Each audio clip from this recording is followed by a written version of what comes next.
and perhaps I should say a few words about Bob, the real state of the NHS. Bob Gill is a GP from South London. He initially started campaigning, and he'll probably tell you in his own words why he started campaigning, but he started campaigning around issues he was having with the closure of his local hospital.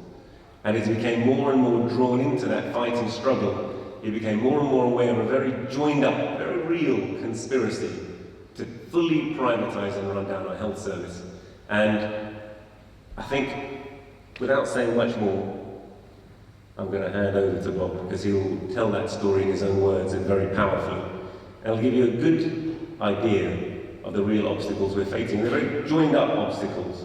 Both Tory Party and Labour Party have collaborated over the last 40 years to put in place a framework and process which is leading to the decline of our NHS. And we want to talk about that process and then what we can do effectively to oppose it. But I think it is very, very much entwined with the formation of this political group. Because what you'll find is, and I've been involved in many NHS campaigns, as I've been involved in anti-war campaigns, campaigns to stop the withdrawal of social services, and what you find is at a certain level, the Labour Party is very much involved with the leadership of those campaigns. They're interested in them in as much as they become a vehicle for electoral politics, building up towards, as the junior doctor strike, the demands that the leaders wanted to put forward was vote Corbyn and everything would change. And that's their ultimate aim. What they're not interested in is organising working people for a grassroots campaign or struggle. And this, I think, is where the NHS campaign has to be dovetailed in with the formation of really organisation of working people who are prepared to put their rights and interests first. And I hope that the Workers' Party will play that role. So I'm going to hand over to Bob, who will tell you his own story. Bob Gill, thank you.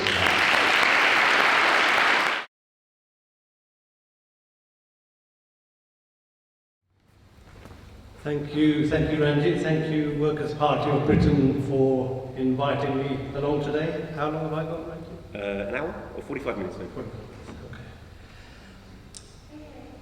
So, yeah, thank you for inviting me. Thank you particularly to George Galloway and Gayatri for supporting a lot of the efforts I've been putting in to try and get the word out about the NHS.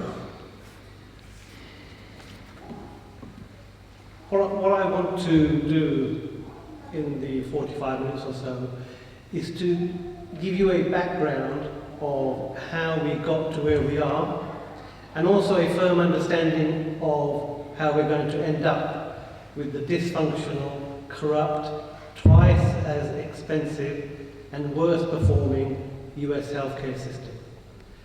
Is there anybody in this room who doubts that is the intended direction of travel? If you do, put your hand up. All right.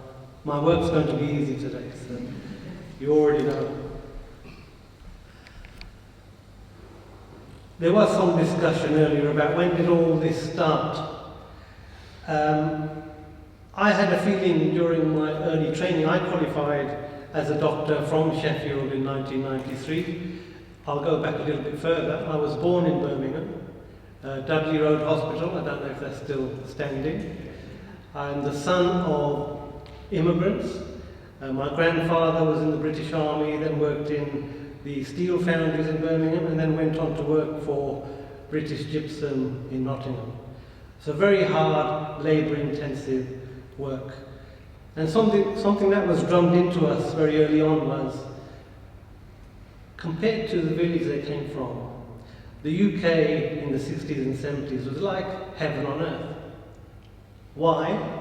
Obviously the lovely people here, that was one factor, but the welfare state.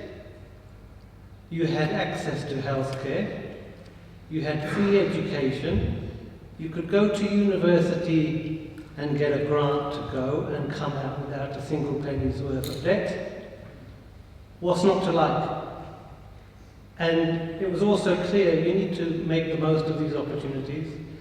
And there was a structure, a social fabric, where people from very humble beginnings could progress in this country. But that has been steadily dismantled since 1979, I think, as George said.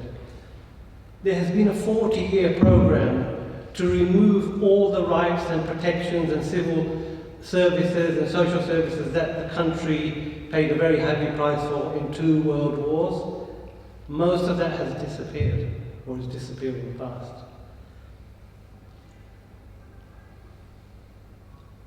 Margaret Thatcher, another chap you should know, Oliver Letwin. Do people know that name? Oliver Letwin and his colleague John Redwood were the brains behind the privatisation of our utilities, our public services, and the NHS. And this is what I'm going to show you. Hopefully you can see. It's not that clear over there. But this is an extract from an Oliver Letwin document called Britain's Biggest Enterprise from 1988, where he sets out how he's going to change the NHS from a public service to an insurance-based service. Now this is part of, it's not very clear, I'll highlight the points in a minute. How I've come to my current understanding has been through personal experience, seeing the ethos of the NHS gradually decline, and also seeing the services available to my patients shrinking. And it took the Health and Social Care Act 2012 to really wake me up to what's going on. And it came to a point whereby I was seeing sick patients I admitted to hospital coming home sicker than when I'd sent them in. Now that should not happen. It may happen once, but it was happening on a routine basis. And that's because we suffered the downgrading and loss of a major hospital down the road, Queen Mary's Hospital, Sidcup. So that's what galvanised me to act. And part of that action was to join a local campaign group, to become active for the first time in my life, to see the workings of the Labour Party, the good and the bad, and also how campaign groups can be diverted and subverted. But along that journey I met a lot of good people and not so good people, but I've learned a lot. And this was part of my learning. What Letwin sets out, most of which has already been achieved: independent trusts, breaking the NHS from a unified public service into loads of independent, standalone, almost business entities called foundation trusts. These are the hospital trusts. And also primary care, GP services were broken up into primary care trusts. So you start to break it up. Why is that important?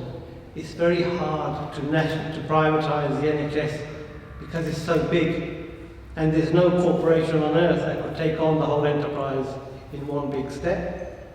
And the other problem with it is people might notice, because the NHS is rightly beloved by the public, so to do it in an overt way would be politically disastrous. So they knew they had to set about this over 2 or 3 decades at least. Joint ventures, well, what that means is public-private partnerships. Have we all heard of public-private partnerships?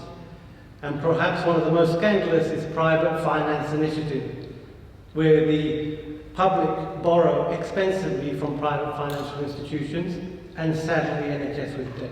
That's one example of a public-private partnership. Extending the principle of charging.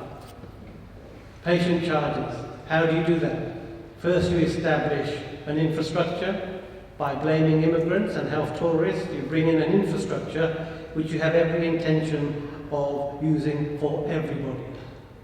So the people who were attracted to the headlines about we're going to stamp down hard on health tourism, the amount of money they're trying to recoup is less than 1%. But the infrastructure cost of introducing a charging and billing system grossly outweighs the revenue that they're claiming to try and recoup. So why do it? It's complete madness on those arguments. It's only when you understand the true intention that the charges will be extended to everybody. Health credits. They're introducing also at the moment something called personal health budgets. In due course, these budgets will be transferable. You will be able to take your NHS budget and hand it over to a private insurer and then top that up. And then finally, you'll have the equivalent of the American Medicare and Medicaid, whereby you'll have a basic entitlement under the NHS, and anything extra, you'll have to take out top-up insurance. So Ledwin set out his intentions quite helpfully very early on.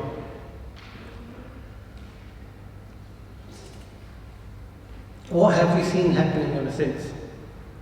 We've had a policy continuum. From 79 to the present day, we've had the same political policy with slightly different jargon. From 97 to 2010, we had socialist sounding jargon, but the reality was in the NHS, the policies further advanced the privatisation. So I mentioned private finance initiative. To build needed hospitals, the government, Blair and Brown, borrowed £11 billion. Do you know how much the public have to pay back on 11 billion? 88 billion.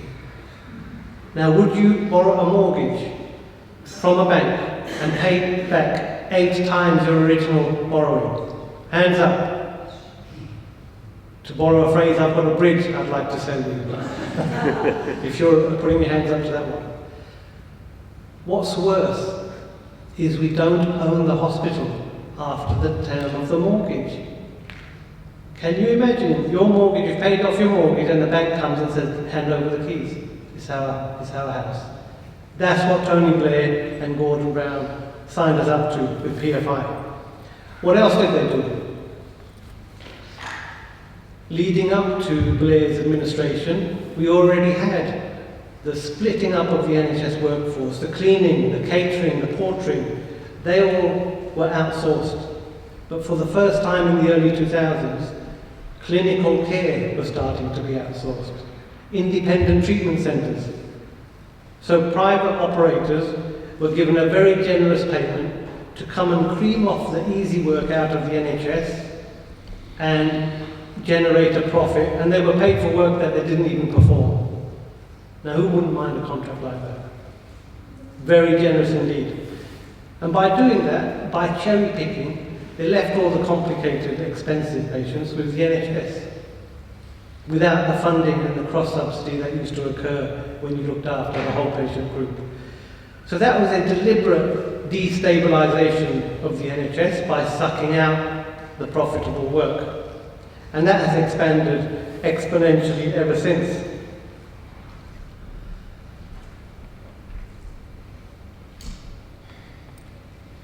The other thing that Tony Blair did, which is key and is replicated across all public services, is to disconnect power from responsibility. You used to have an NHS with a small board who were predominantly clinically led, doctors and nurses with experience making decisions on behalf of the population. Now we have bloated bureaucracies who never see a patient, care even less about the patient, and impose policy direct from Downing Street, the Department of Health, onto the front line, and the doctors and nurses are absolutely powerless to alter what goes on. And this is how cuts and closures are rammed through despite the obvious safety implications. And this continued under Blair. And then we got to the 2012 Health and Social Care Act. After Cameron promised in 2010 no more top-down reorganisations, we had the biggest top-down reorganisation since 1948. And what that act achieved was to, by law, force every service within the NHS to be contracted out to the private sector. Now that's a big deal. How was this presented on the BBC News? They're giving control to the front line. 30 seconds on the BBC News, and then they cut to something even more important, which is the breakup of the boy band JLS, because you didn't need to know anymore. Ranji alluded to this earlier. The action of the 2012 Act also removed the responsibility in law to provide an NHS. The NHS was effectively abolished in law. there is no legal duty now for the Secretary of State to provide health services. His legal duty now is to promote them, to be an advertising agent. And the power to run the NHS transferred to the guy we heard about, Simon Stevens. So when the Labour Shadow Health stands in Westminster trying to hold Jeremy Hunt or Matt Hancock to account, that's a complete charade because the power has gone elsewhere. And in fact, I spoke to Jonathan Ashworth, who is the Shadow Health Secretary, about why is he holding the monkey to account when the organ grinder is in a different building. He said, well, that's my job. That's all I'm going to do. I said, do you not think there's a public interest in informing everybody that the power has transferred away from Parliament? The power actually resides in the United States, at the headquarters of United Health, who are driving all our policy in this country through their former President of Global Expansion, Simon Stevens. Let me say that again. The current Chief Executive of NHS England was President for Global Expansion for United Health, America's biggest insurer. Now, why was that key bit of information not in every Labour Party propaganda throughout the election campaign? I think it's pretty strong. Does anybody disagree that that might be a strong point to ram home? What we had was a bit of a stage show about some leaked document. That is minor compared to the organisational and structural changes that are taking place within the NHS. We adapted to struggle, only way we survive. Eating scraps from the table, but it kept us alive. Making something from nothing, still we hope for the best. Making miracles happen.